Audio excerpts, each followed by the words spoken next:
시청자 여러분들 안녕하십니까. 바른길 스포츠입니다. 오늘은 저번주에 이어 예선전을 뚫고 8강에 오른 3기 신도시 8지역에 매치가 있는 날입니다. 일단 첫 번째 매치는 형제의 난이라고 하죠. 남양주 왕숙 1지구, 왕숙 2지구가 매치가 예정되어 있습니다. 다음으로는 대규모 택지지구로 두 라이벌이 있죠. 과천의 과천 그리고 안산의 장상의 매치가 있습니다. 다음으로는 서부 지역에 떠오르는 신흥 강자 인천의 계양 그리고 부천의 대장의 매치가 있는데요. 자, 마지막으로는 죽음의 조, 죽음의 매치로 불리우는 하남의 교산과 고양의 창릉이 있습니다. 과연 최고의 3기 신도시는 누가 될지 한번 알아보도록 하겠습니다.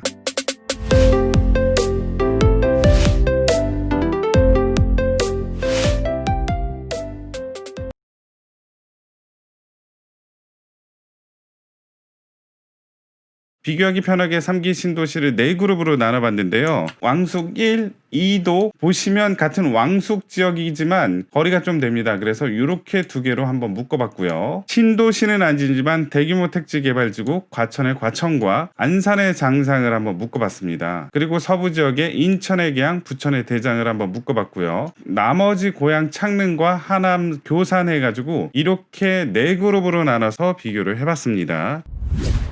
일단 첫 번째 왕숙 1지구, 왕숙 2지구. 왕숙 1과 2의 교감도인데요. 이 두 개의 비율이 다르기 때문에 직접적인 비교는 어렵지만 살포시 보더라도 왕숙 1지구가 엄청나게 큰 거를 알 수가 있습니다. 남양주의 왕숙 1, 왕숙 2라고 할 수 있고요. 이게 바로 왕숙 1, 왕숙 2라고 해서 크기 차이가 극명하게 차이가 난다라고 할 수 있습니다. 같은 왕숙 지역임에도 불구하고 자, 직선거리로 따졌을 때 한 2.75km 정도 떨어져 있다고 봐서 어느 정도 거리차가 있다라는 걸 알 수 있습니다. 면적 차이가 좀 나죠. 자, 866만 제곱미터, 260만 평이고 왕숙2는 72만 평이라서 약 3배 이상 차이가 난다라고 할 수 있습니다. 그러다 보니까 호수도 54,000호, 자 15,000호, 자 인구도 다르죠. 계획된 인구는 12만 6천 명, 자 3만 5천 명 해가지고 4배에 가깝게 차이가 난다라는 걸 알 수 있습니다. 둘 다 3기 신도시고 사업 시행 기간도 2028년까지 똑같네요. 하지만 여기서 좀 다른 점은 왕숙 1은 GTX B 노선이 지나쳐간다. 그래서 디테일하게 한번 비교해보면 자, 왕숙 1은 서울시 경계까지 3.5km, 자, 왕숙 2는 5.1km 떨어져서 왕숙 1이 서울시 경계까지 좀 더 가까이 있다. 경춘선 지나가고요. GTX B 노선을 왕숙 1이 관통을 하는데 비해서 왕숙 2는 B 노선이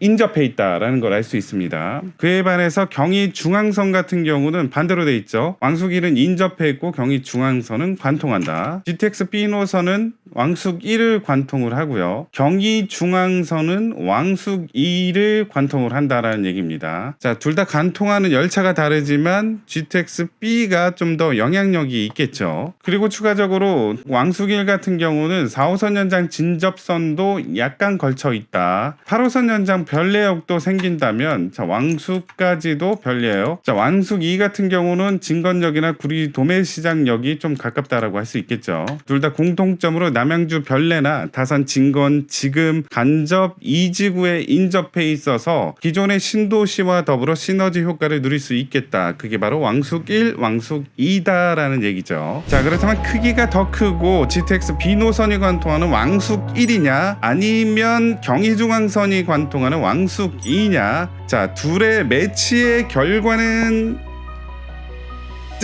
왕숙 1입니다.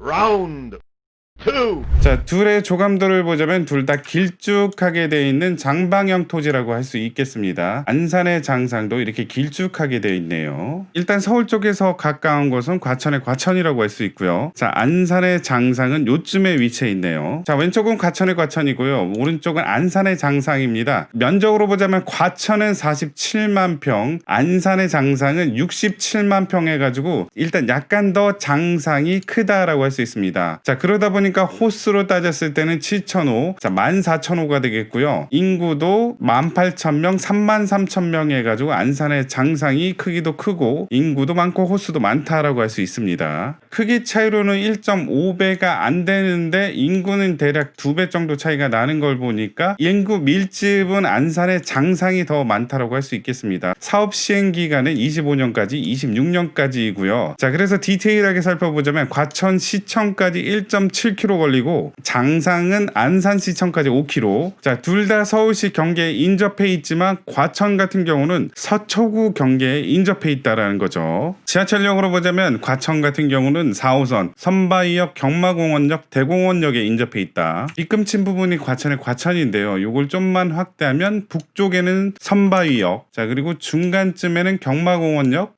자 밑에쯤에는 대공원역이 있어서 그렇게 크지 않는 택지지구임에도 불구하고 3개의 지하철역, 기존의 지하철역을 쓸 수 있다라는 점이 큰 메리트라고 할 수 있죠. 자 그리고 그 밑으로는 과천역이 있는데 여기가 이제 GTX C노선이라는 거라서 GTX 플러스 3개의 역을 공유할 수 있다는 게 정말 큰 특장점이라고 할 수 있겠죠. 그렇다면 안산의 장상은 어떻게 될까요? 신안산선 역사신설 및 광명역에 인접해 있다. 지도를 보면은 빗금친 부분이 안산의 장상이고요. 이 올라가는 이 라인이 바로 신안산성이고요. 장내역, 장하역을 예정하고 있다라는 사실입니다. 자 그리고 위쪽으로 보면은 광명역이 있어서 KTX 이용하기 편하다. 그리고 신안산선을 통해서 서울로의 진입이 편하다라고 할 수 있습니다. 자 그렇다면 지하철 4호선 3개역이 인접해 있고 GTX C노선을 탈 수 있는 과천의 과천이냐 아니면 신안산선 광명역이 인접한 안산의 장상이냐. 자 둘의 승자는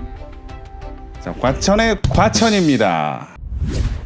자 과천 올라갔고요. 다음으로는 터부 지역에 떠오르는 신흥강자 인천 계양이랑 부천 대장이 있습니다. Round 3. 자, 인천 계양과 부천 대장 지역 크기는 거의 비슷하다고 할 수 있겠죠. 이 두 지역은 서울 서부 지역 쪽에 밀접하게 연결이 되어 있죠. 자, 그리고 둘 다 GTX B노선 부천 종합운동장역이랑 인접해 있지만 약간 부천 대장이 더 가깝다라고 할 수 있습니다. 왼쪽은 인천 계양이고요. 오른쪽은 부천 대장입니다. 면적으로 따졌을 땐 부천 대장이 약간 크긴 하지만 둘 다 약 100만 평이라고 할 수 있고요. 호수로는 인천 계양이 17,000호, 부천 대장이 2만호라고 할 수 있고요. 인구도 39,000, 48,000 해가지고 부천 대장이 약간 더 많다는 걸 알 수 있습니다. 하지만 사업 시행 기간은 인천 계양이 더 짧네요. 2026년까지 2029년까지 할 수 있습니다. 둘 다 GTX B노선은 관통하지 않지만 인접해 있다는 걸 알 수 있고요. 지도를 보면 세로로 길게 돼 있는 게 인천 계양이고요. 가로로 길게 돼 있는 거는 부천 대장이라고 할 수 있습니다. 인천 계양 같은 경우는 인천 1호선의 박천역과 인접해 있다라는 사실을 알 수 있고요. 그에 반해서 부천 대장 같은 경우는 원종 홍대선이 앞으로 생긴다면 원종역과 가까이 있는 지역이라고 할 수 있습니다. 자 이렇게 확대해 보면 7호선이 이제 부천 종합운동장역을 지나쳐서 가는데요. 상대적으로 가까운 것은 부천 대장이라고 할 수 있습니다. 여기 보시면 SBRT라고 해가지고 계양지구, 대장지구, 부천 종합운동장의 8.7km 거리를 SBRT로 연결을 하겠다. 요 하늘색이 인천 계양을 지나서 부천 대장을 지나서 종합운동장역까지 가겠다라는 얘기죠. 기사를 보면 도로 위의 지하철 SBRT 해가지고 나오는데요. 슈퍼 간성 급행 버스 체계, 슈퍼 버스 레피드 트랜짓이라고 하죠. 그래서 우선 신호나 추월 차선을 통해 지하철만큼 빠르게 버스를 운행하는 체계라고 할 수 있습니다. 지하철처럼 정거장만 정차한다. 자, 막히지 않고 역에만 정차를 하기 때문에 빠르게 이동할 수 있는 교통수단이라는 거죠. 자 그래서 김포공간, 계양, 대장, 결론적으로 부천 종합운동장역을 통해서 7호선을 탄다면 서울로 진입이 가능하다라는 얘기죠. 자 그렇다면 1호선 박촌역, 인천공항철도 계양역에 인접해 있는 인천 계양지구냐 아니면 상대적으로 부천 종합운동장역과 인접한 부천 대장지구냐. 자 둘의 결과는 부천 대장입니다. 자, 7호선과 상대적으로 가깝기 때문에 인천 대장지구가 약간 더 선호할 수 있겠다라는 거죠. 자 마지막으로 죽음의 조라고 불리는 빅매치 하남 교산과 고양 창릉이 있겠는데요. Round 4, 자, 지도에서 보시면 고양시 지역을 대표하는 고양 창릉, 강동, 송파, 위례 지역과 인접해 있는 하남 교산 지역입니다. 자, 왼쪽이 하남 교산 지역 조감도고요. 오른쪽이 고양 창릉이다. 크기로는 고양 창릉이 좀 더 크다라고 할 수 있습니다. 하남 교산은 190만 평, 고양 창릉은 240만 평이라서 고양 창릉이 한 50만 평 더 크다라고 할 수 있습니다. 자, 면적이 크다 보니까 호수나 인구 차이에서도 고양 창릉이 약간 더 우세하다라고 할 수 있겠는데요. 사업 시행 기간은 2028년까지, 고양 창릉은 2029년까지입니다. GTX는 하남 교산은 아무것도 없지만 고양 창릉은 A 노선에 있다라는 사실이고요. 자, 그리고 경의 중앙선, 자, 원흥역 인접해 있다. 자, 그렇다면 먼저 하남 교산을 한번 보도록 하겠습니다. 하남 교산은 이렇게 길게 장방형으로 돼 있고요. 3호선 하남이 연장이 된다면, 자, 사창역, 교산역 같은 경우가 이제 하남 교산을 뚫고 위로 올라간다라고 할 수 있습니다. 하남 시청역까지 가네요. 자, 그리고 GTX 노선은 없지만, 자, 인근에 위치한 지역이 너무 좋죠. 강동구 지역, 그다음 송파구 지역, 이 밑에 쪽에는 이제 위례 지역이 있어서 여기에 플러스해서 미사 가밀 지역도 있고요. 그러다 보니까 하남이긴 하지만 서울 지역의 연장이다라는 얘기도 있죠. 그에 반해서 창릉 지역은 이쪽에 있고요. 저 위쪽으로는 파주, 자, 밑으로는 김포 지역이 배후에 있는 지역이라고 할 수 있습니다. 자, 현재는 개통되지 않았지만 GTX A 노선이 이렇게 빨간색인데요. 창릉 지역을 뚫고 지나간다라는 얘기고요. 그리고 고양선이 개통이 된다면 창릉 지역에만 이렇게 3개의 역이 계획돼 있기 때문에, 자, 서울로의 진입이 훨씬 쉬워진다는 얘기죠. 자, 그렇다면 송파, 강동, 위례지구와 인접한 하남 교산이냐, 아니면 GTX A 노선 고양선이 뚫고 지나갈 예정인 고양 창릉이냐. 자, 둘은 정말 박빙의 승부고 어느 하나 놓칠 수 없습니다. 과연 창릉이냐 교산이냐. 자, 승자는 바로 이 지역입니다. 바로 교산입니다.